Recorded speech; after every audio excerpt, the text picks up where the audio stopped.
When we compare Christianity with Buddhism, the first thing to remember is that we're talking about two very different things. And it's really confusing when you try to treat both of them under the name of religion. Of course, there are many books about comparative religions.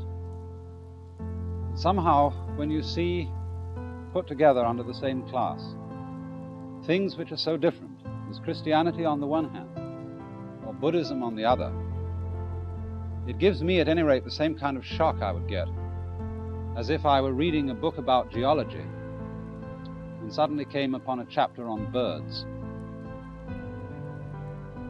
And I think the lack of understanding that the functions, the aims of these two traditions are so different. If we could understand this clearly, it would make for a great deal less recrimination between people who like to say, well, my religion's better than yours.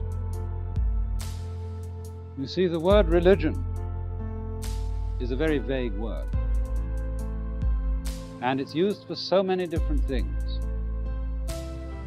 And if we will agree to use the word religion for Christianity and for things like Christianity, such as Judaism or Islam, then we would have to find another word altogether for Buddhism, because otherwise the word religion would mean so many different things as to mean nothing.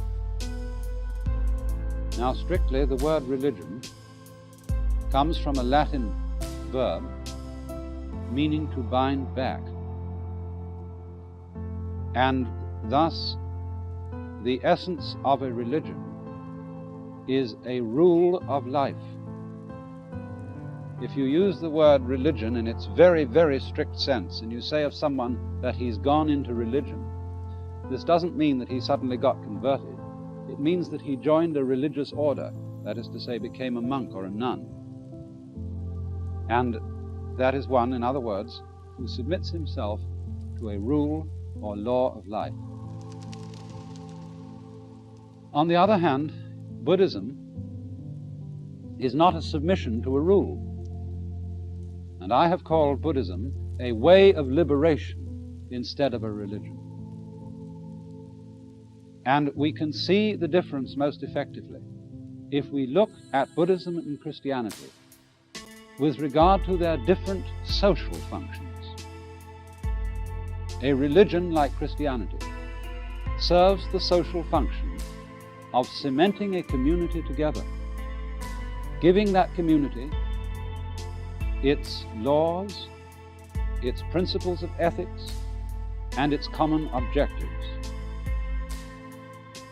The function of Buddhism, on the other hand, as a way of liberation, is, as it were, to provide a cure for the inevitable ill effects of making the conventions of a community too strong, making the bonds of a community too strong. We all realize nowadays that it's very unhealthy for a society to be too conformist, to rule out all kinds of eccentricity, individuality, and independent thought.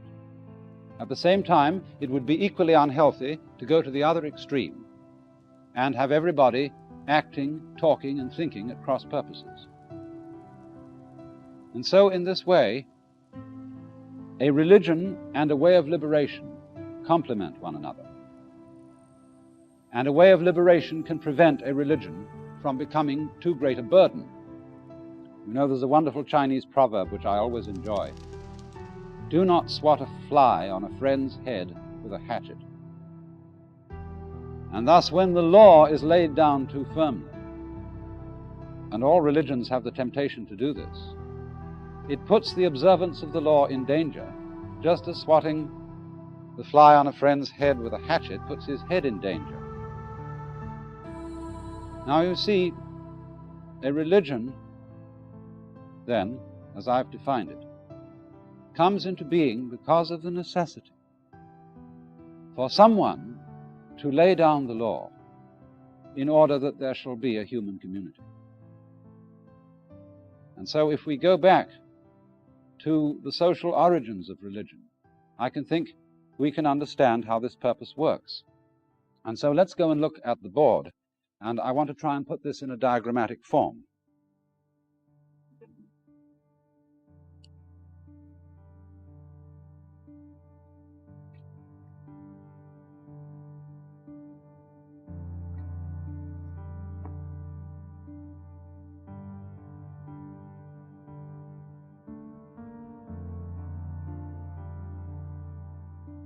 Religions as a phenomenon seem to have arisen historically with the transition from what we might call hunting cultures to agrarian cultures. In the type of life which we'd call the hunting or nomadic culture, we don't really have religion in any institutional sense. Instead of the priest, there is the shaman. And a shaman is a man who has a religious experience of his own. He goes out into the forest and he meditates, he encounters the forces of the unknown, the spirits or whatever it may be. And from his own experience, he acquires his magical powers, which give him a certain respect in the community. And also in the hunting culture, every male member of the culture knows all the culture. In other words, he knows all the arts and skills necessary for survival. But a very different situation arises, where a settled agrarian culture comes to birth. And rather naturally, such a culture comes to birth at a place where people meet. You might say, at crossroads. And where people meet and settle, they tend, of course, to build a village and a protection round it. A stockade, which not only is the physical stockade, protecting them from enemies and wild animals, but also the stockade of the rules of behavior by which that community must abide. In addition to the necessity for a settled community to agree about ways of behavior and laws, it must also agree about language. But furthermore, in the more complex life of an agrarian community, there must be a division of labor and a division of functions, so that the male members of the community no longer are masters of the whole culture. And we find there is a tendency to divide the specializations or functions of people into four main groups. So that if we look at ancient Hindu society, we shall find the groups named as follows: the four castes. The caste called Brahmana,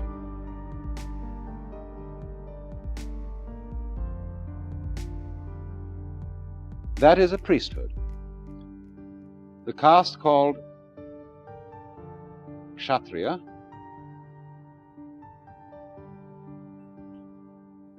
nobility.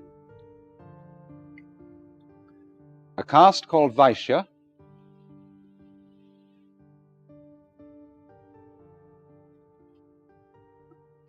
those would be merchants and farmers.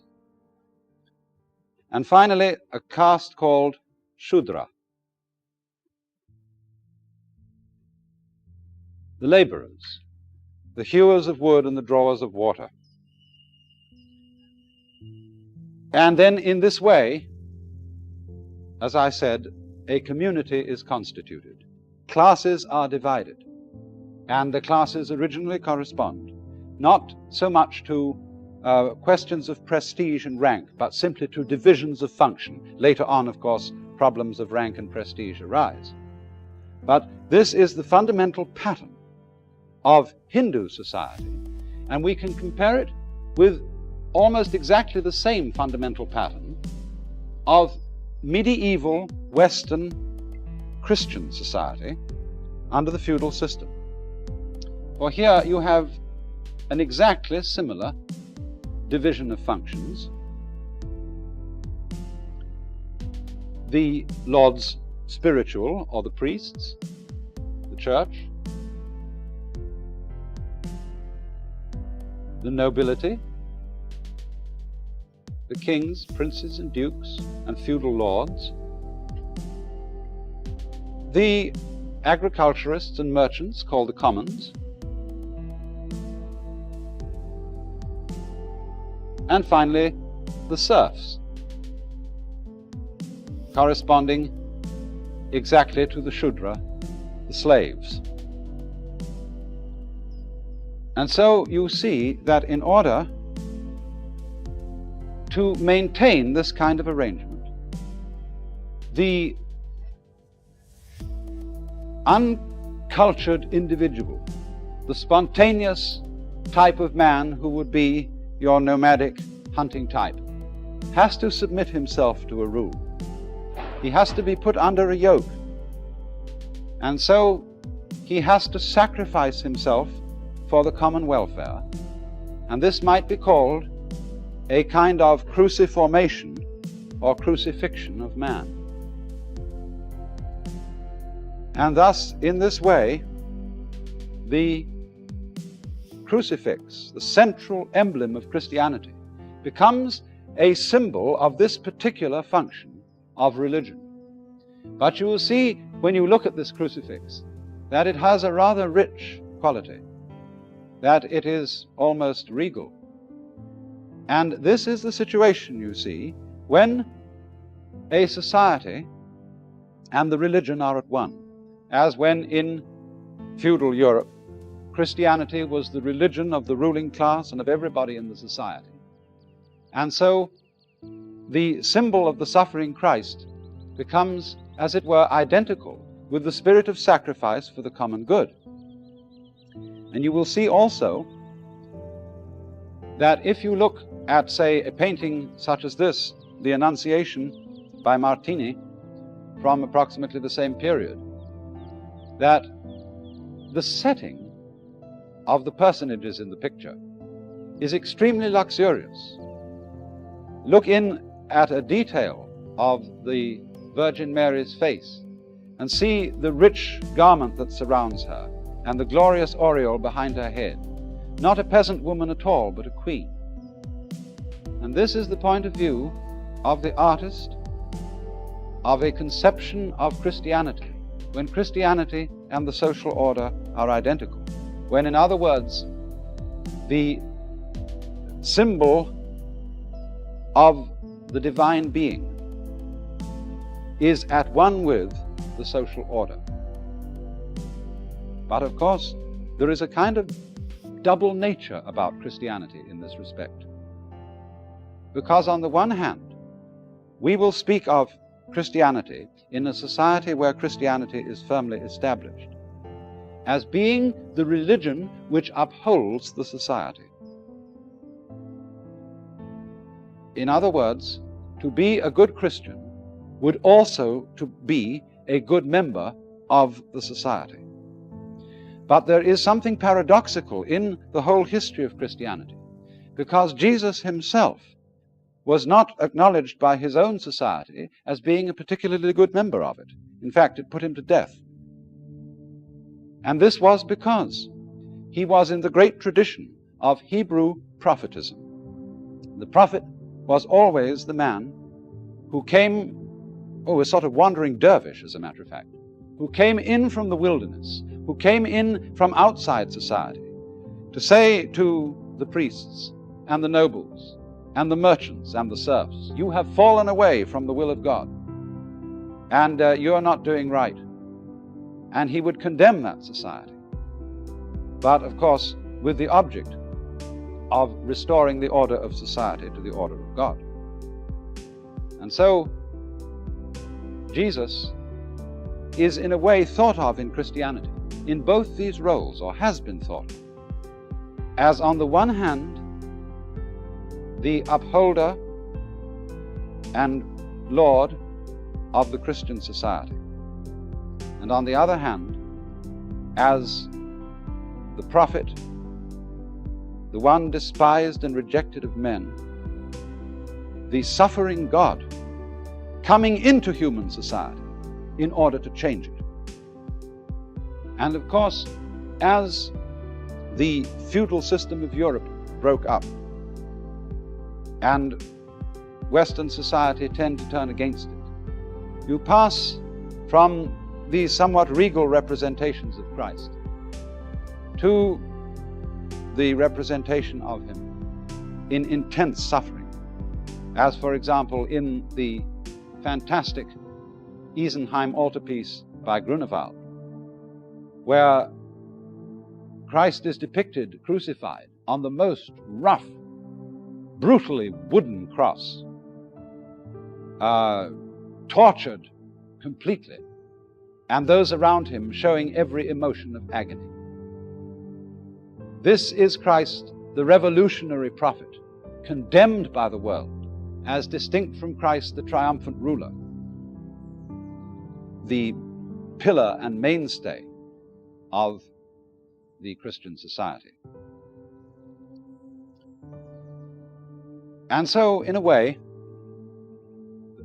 both Hindu society and Christian society have this paradoxical element in them. For the Hindu society always recognizes the right of an individual to break from society. You see, there's a kind of pattern of life in India whereby when you've fulfilled your work in society, in whatever caste you happen to be, and you, say, have raised a son who can carry your work on, you can then leave caste and go back to the forest. That is to say, you can become a holy man. And the holy man is called in Sanskrit Vanaprastha.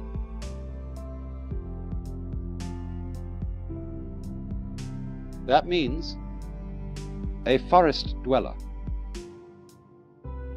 The man who, in other words, returns back again to the state of nature. Only he is a very different kind of man from the man who came out of nature into this. He has undergone a discipline. He has been forced to fit into one of these compartments. He has, in a way, been crucified.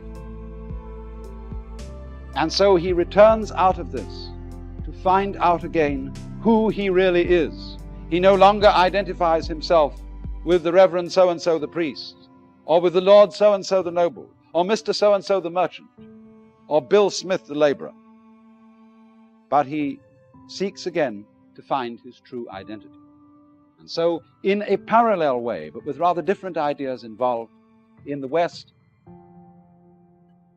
outside these four castes, there could always be the hermit, or the cloistered monk, outside society. And it's interesting that when the Hindu monk or the Christian monk leaves society, he renounces his class and he takes on a new name. And the character of that name is usually a divine name.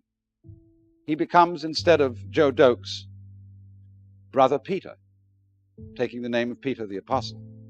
Instead of being Mr. Mukhopadhyaya in India, he comes Krishnananda, the name of Krishna and bliss.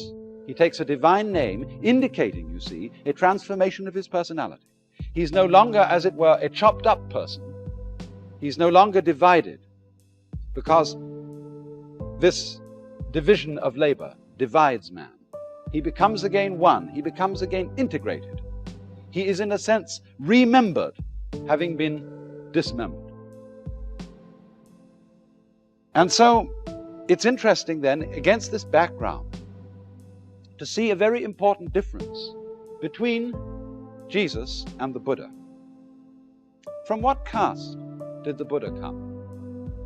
He came from the Kshatriya caste, the class of nobles. He was a prince. He was heir to his father's throne, and he renounced that throne. Jesus was a carpenter and came from the class of the laborers. And this makes an enormous difference. Look for a moment at Rembrandt's conception of the crucified Christ. Here is no regal figure, but a strong, muscular laborer suffering. A man, as a matter of fact, who in the world has never had authority, and who stands always for the underdog, the depressed. And for this reason, the emphasis of Christianity is constantly upon transforming society and improving it and making it better. But look at this very typical face of Buddha. Typical of so many Buddha images, because the face is unquestionably regal, aristocratic, calm, but in a way resigned.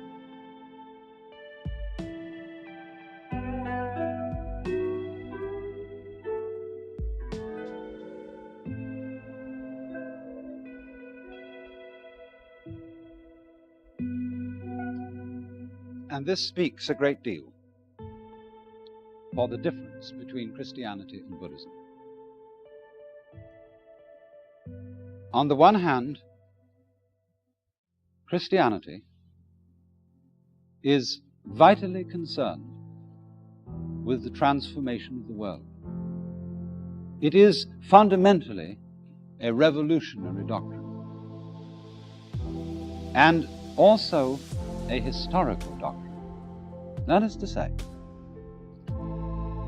when you consider what Christian doctrines are, they are really the telling of a story. The doctrine can be summed up so briefly by saying that in the beginning there was God who created the world, but that through the evil one and through the fall of man, the world fell away from the perfection in which he made it. To restore it to that perfection, God the Son himself entered into the world and became man in the historical Jesus of Nazareth, and took upon himself all the tragedy, all the evil, and all the suffering of the world in the act of being crucified. And in doing this, he, as it were, united the divine nature and the divine power with death itself in such a way as to transform death. He rose from the dead and founded a church.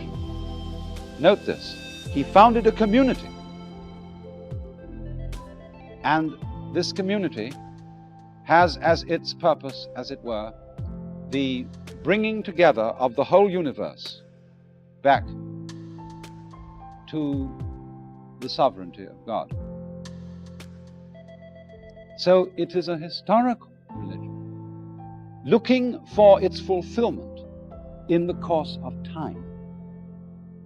But in the end, its objective is to put God, or to acknowledge God rather, not to put him, as ruler of the universe. For it is fundamental to the whole conception of Christianity that God is the ruler. And here one sees the figure of God the Son, the eternal Word, in the act of creating the world. Notice how he is measuring it out with his compasses, creating it, as it were, as an artifact.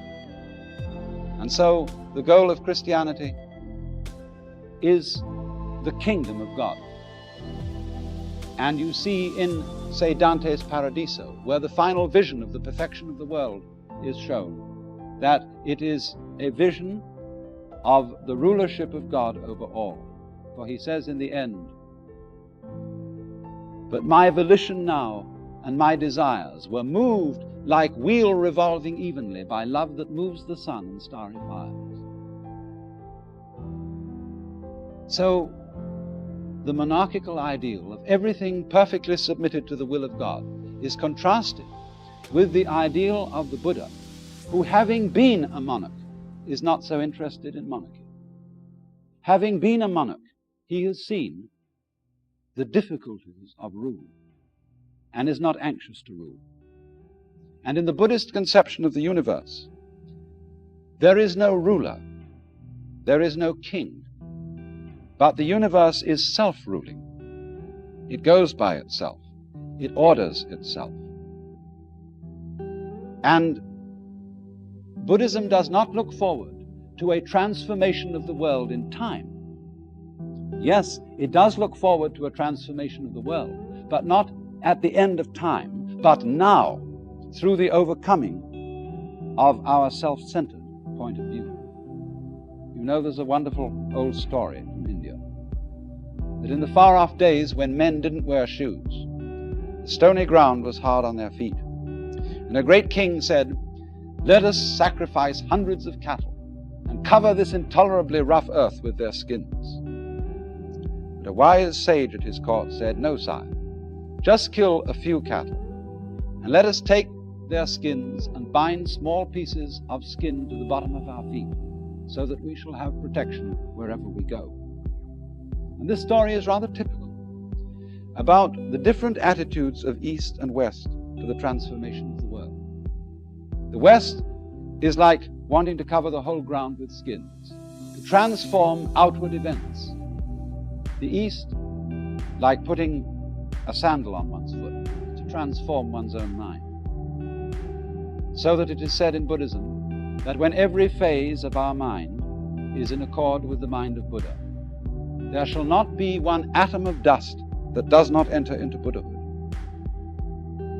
To see the world in a new way by altering oneself rather than changing the world.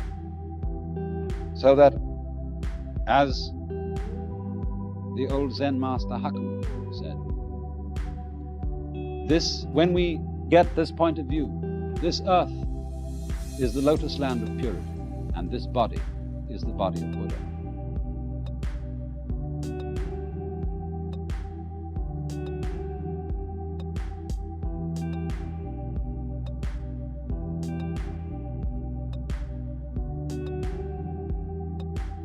You know, it's not surprising that in this day and age, the most up-to-date and respectable form of academic philosophy taught in our universities is what is called logical analysis. A logical analyst, you know, is the kind of fellow who, the moment you say something, you hardly get a word out of your mouth before he says, "Now, just precisely what do you mean by that?" You can't take a step of the way in unfolding a proposition, or a thesis, or an idea without his going minutely into the meaning of each word that you say. And as a result of this sort of technique, most logical analysts have come to the conclusion that the problems that have been discussed by philosophers for several thousand years are mostly meaningless problems. Because when you look very precisely at the form of words in which they're stated, and you analyze each word bit by bit, you come to the conclusion that it didn't really mean anything. But I think there's a profound fallacy in this, because it's based on the assumption that the meaning of words is supposed to be precise. But unfortunately for this sort of approach to things, we're living in a world which isn't precise, where nature, on the whole, is extraordinarily vague. I mean, it would be very nice for purposes of precise calculation if the Earth, in its orbit around the sun, went round in a neat 360 days. But it doesn't. It goes round in 365 and some wretched fraction. Everything's a little odd. Everything's a little off-center. For example, how are we to decide exactly when now is? You know, when is now? If I look at my watch and take a good look at the second hand to find out exactly when now is, well, that second hand, I can see it, so it must have some size. So let's take out a magnifying glass. Then it appears that the thing that marks now looks about so wide. And then, well, let's draw it a bit finer, and draw it a bit finer. we never seem to be able to get to the end of analyzing it. Now, you see, it's fuzzy. It's vague. It's like the field of vision which you have in front of your eyes. You can see clearly in the middle, but going out to the sides, things get a little bit blurred. Or where exactly does the head stop and the neck begin? Is it here? Is it here? Is it here? We can't really decide. The only way to be perfectly clear about where the head stops and the neck begins is to chop off the head. Then you've got a neat dividing line. In other words, the whole process of analysis is a process of chopping, of cutting apart, of approaching nature with a knife, with a dividing line, a scalpel.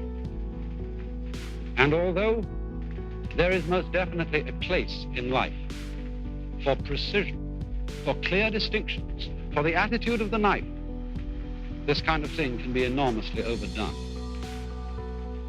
And if one approaches the poet, I remember a cartoon once I saw in a newspaper, showed Shakespeare walking on the clouds of immortality, holding his head in his hands off. He was being pursued by a pedestrian little man wearing a cap and gown, saying, "Mr. Shakespeare, your use of the conjunction if." And one knows all too well a certain style of personality which likes to be precise. The sort of person who always in his opinions and attitudes seems to be using his thought as a means of tearing other people to pieces. Isn't it wonderful to be equipped with a rigorous philosophical method that can tear all fuzzy thinking to shreds? You know, the kind of person who says, "I don't like fuzziness. I like to be definite, clear, and meticulous." You always feel that person has got his knife into life. Or sometimes you meet among scientists, the sort of person who likes to talk about brute facts. Why must facts be brute? Hard and clear facts. Aren't there also facts that are soft and vague? But you see, that kind of attitude represents and in a way caricatures something that is on the whole rather characteristic of the total attitude of Western civilization to the environment. You know, one of the first things that Oriental peoples notice about us so-called white people is our noses. After all, the bridge of a Chinese nose is rather flat. Same with Negroes. When they see us Caucasians for the first time, what they notice about us is this nose that goes out like this and seems to be prodding into everything, and the deep-set eyes with a fixed stare. And if you look at old Japanese screens which show what we call caricatures, but what they thought were fairly good representations of the first Western people they saw, they look like Tenjin or goblins because of their long noses. For it seems that this Western man has this prodder out in front of him, which is into everything. He can't leave anything alone. And although, as I say, there is a place for precision, nevertheless, a fundamentally hostile, cutting-up attitude to life gives us dead knowledge instead of living knowledge. It kills things. You know, it's a way of approaching everything rather on the lines of the old story about Achilles and the tortoise. You know perhaps the problem of Achilles and the tortoise. Achilles and the tortoise agree to have a race, but because Achilles can run twice as fast as the tortoise gets a head start. Achilles begins here, and the tortoise begins here. Now then, when the tortoise has gone half the distance between his starting point and Achilles' starting point, when the tortoise goes that much and is here, Achilles, who can run twice as fast, moves from here to here.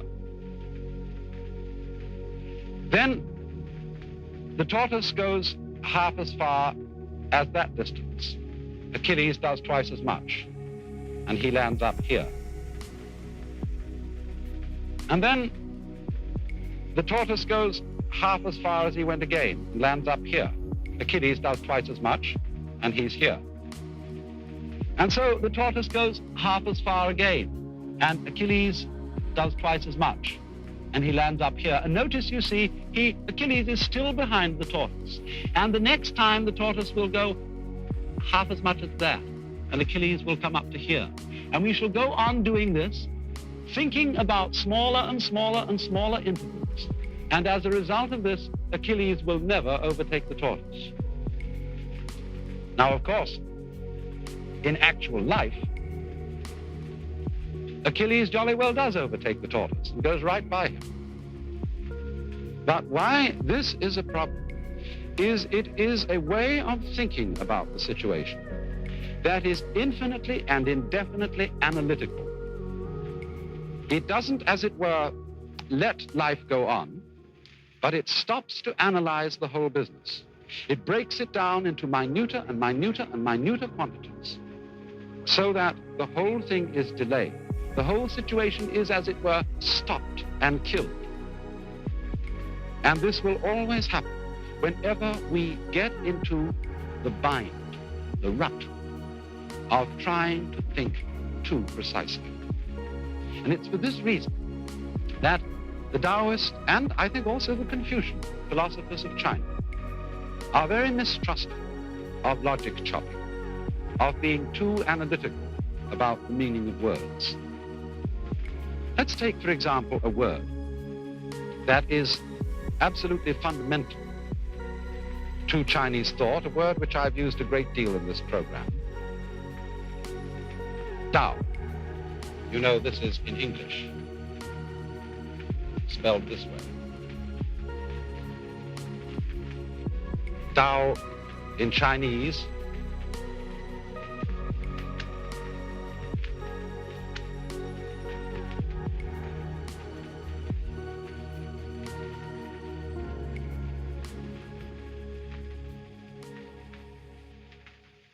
we usually translate that the way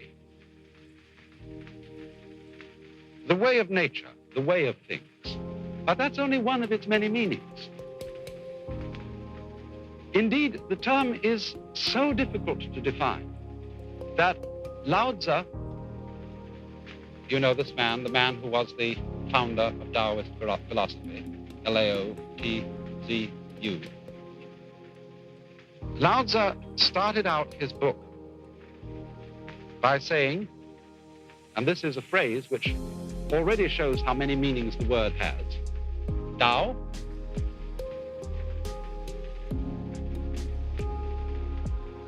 which can be Tao, but here the word means spoken. It has that double meaning. The Tao, which can be spoken, is not.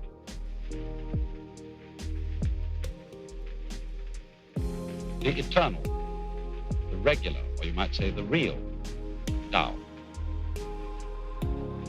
Oh yes, he was inconsistent. He then went on to write a whole book about it. But really the whole purport of the book is to show that Tao, the fundamental nature of the world, is something you cannot get too precise about. You can't think about it and understand it that way. In other words, what is the fundamental basis of one's life as of one's thought always has to remain undefined.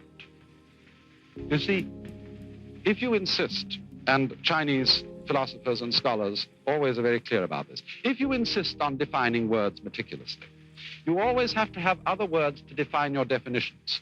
And then you have to have words to define those words and words to define those words, and there's no end to it. Or otherwise you can get around this by going in a circle, which is that, when you look up the dictionary and you look up to be, you find the definition to exist. All right, you look up to exist and you find the definition to be. And then where are you? Either you go round in a circle, which fundamentally tells you nothing, or else you go on and on and on, getting more meticulous, and you never arrive. Once, a Western psychologist asked a Chinese friend, "What do you mean by Tao?" And the friend said, "Go and look out of the window." He went and looked out of the window. "What do you see?" He said, "I see houses in the street." "What else?" "I see people moving around." "What else?" "I see clouds in the sky." "What else?" "And the wind is blowing." The Chinese extended his hands like this and said, "That is the Tao." And so I remember too a very great Japanese artist who was teaching over here in the United States, and he was always being pressed by his students to define himself. And he used certain expressions. They say, "Now, exactly what do you mean?" They were always saying this, and one day he got mad. And he said, "What's the matter with you? Can't you feel?" And so it is that there are certain basic ideas, like Tao, which the Chinese feel must come to us. We can't go out to get them. We can't grab them. They must come to us in the same way as light comes to our eyes. This thing, then, is mysterious and unknown. Like the hermit sage in one of the most famous of all Chinese poems, Jia Dao's Seeking for the Hermit in Vain. I asked the boy beneath the pines. He said, "The master's gone alone, herb picking, somewhere on the mountain, cloud hidden, whereabouts unknown."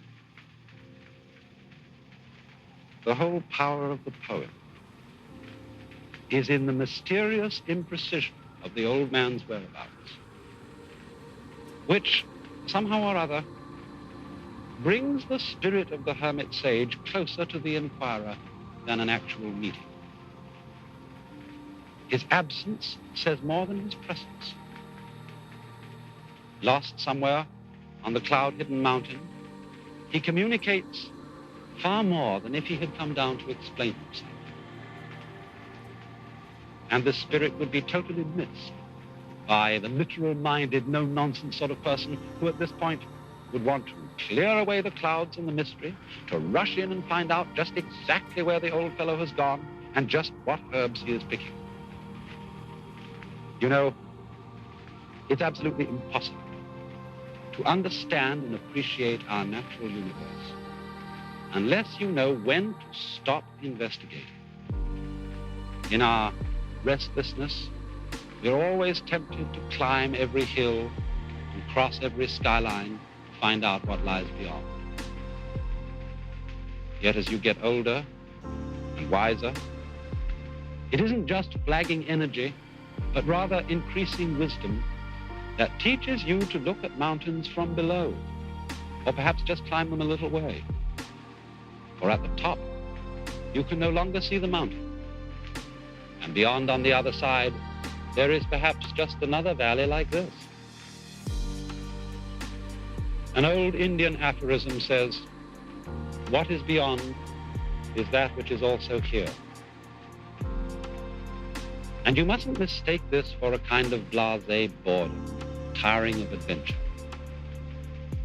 It's the startling recognition that in the place where we are now, we have already arrived.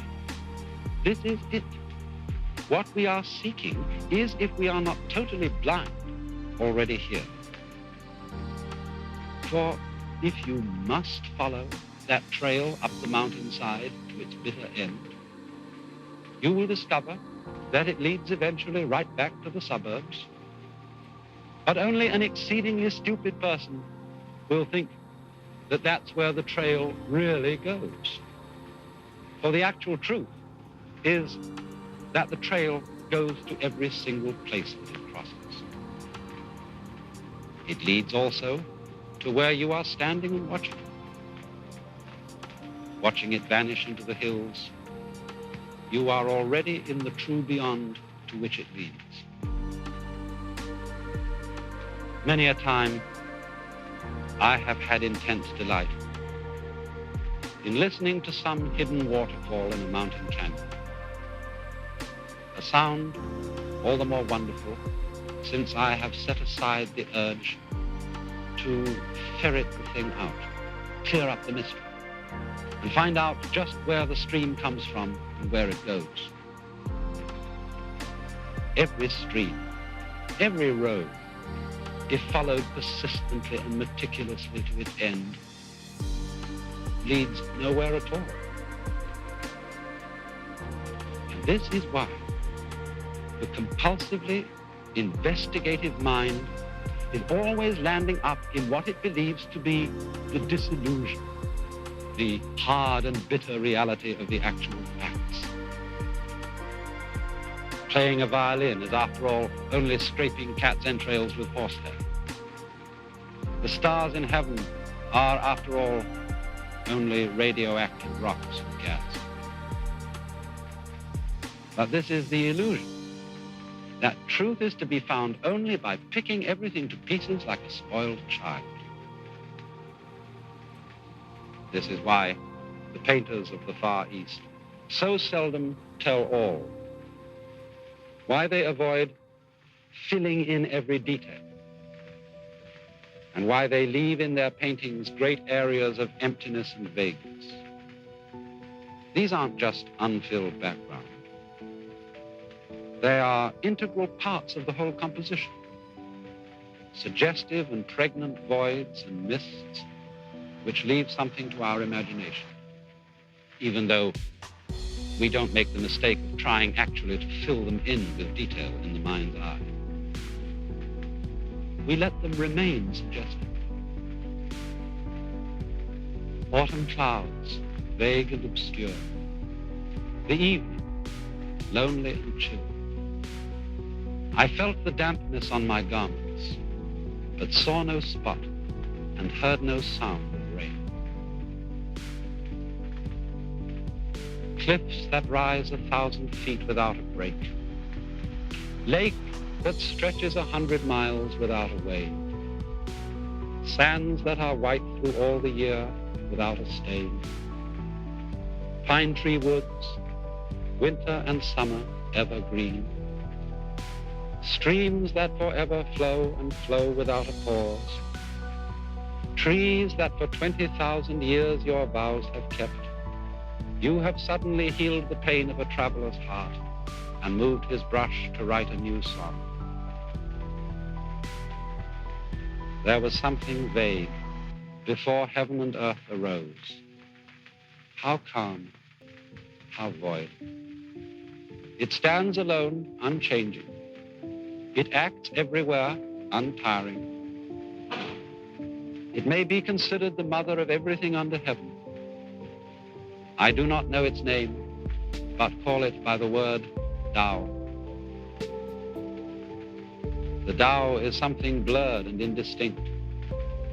How indistinct, how blurred. Yet within it are images. How blurred, how indistinct, yet within it are things. How dim, how confused, yet within it is creative power.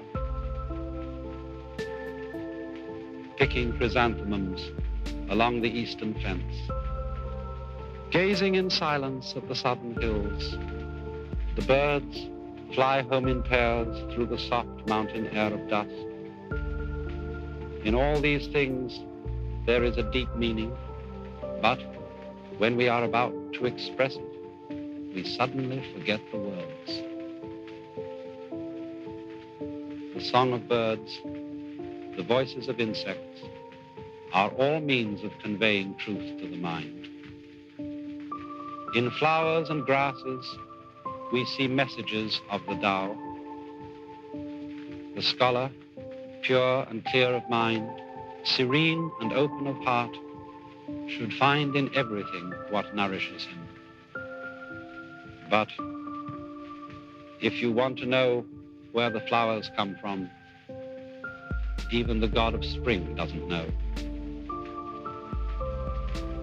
Things are produced around us, but no one knows the whence. They issue forth, but no one sees the portal. Men, one and all, value that part of knowledge which is known. They do not know how to avail themselves of the unknown in order to reach knowledge.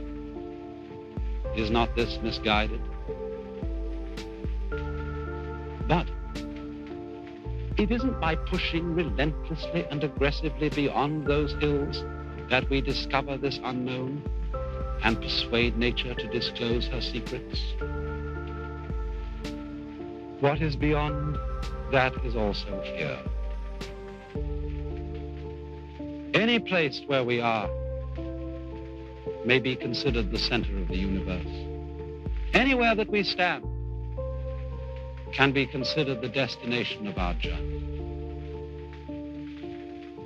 But we have to be receptive and open. We have, in other words, to do what Lao Tzu advised when he said, while being a man, yet one should also preserve a certain femininity, and thereby one will become a channel for the whole universe.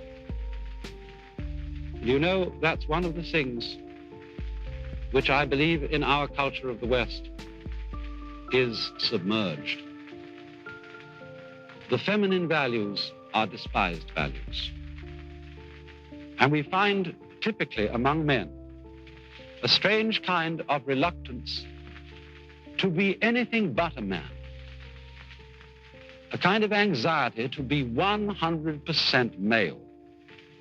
And that's a kind of monster. A man who is 100% male, 100% tough guy, is a sort of human mollusk who has no softness and no sensitivity. And indeed, it's a common psychological observation that people who are constantly anxious to prove their masculinity, who are scared to death of being sissy, of being weak, of being unaggressive, those are the very people who have doubts about their own masculinity, who are not really sure of it. And so, there is a tremendous necessity for us to value alongside, as it were, the aggressive masculine element symbolized by the sword, the receptive feminine element symbolized perhaps by the open flower. For after all, our human senses are not knives, they're not hooks, they are the soft ball of the eye, the delicate drum of the ear, the soft skin on the tips of the fingers and on the body. It is through these delicate, receptive things that we basically receive our knowledge of the world. And therefore, it is through a kind of weakness and softness that it is possible for knowledge to come to us. So, putting it in another way, we have to come to terms with nature by wooing her rather than fighting her. Not just putting nature at the so-called distance of objectivity as if she were an enemy to be shot, but something rather to be known by embrace, like a beloved wife. For you see, what does one really want to know about it? Does one rather want to manage the whole thing? Does one want to be a kind of omnipotent God in control of it all? Or does one rather want to enjoy it? One cannot, after all, enjoy what you are all the time anxious about controlling. One of the nice things about one's own body is you don't have to think about it all the time. If you had, when you woke up in the morning, to think about every detail of your circulation, you'd never get to the day. As was well said, the mystery of life is not a problem to be solved, but a reality to be experienced.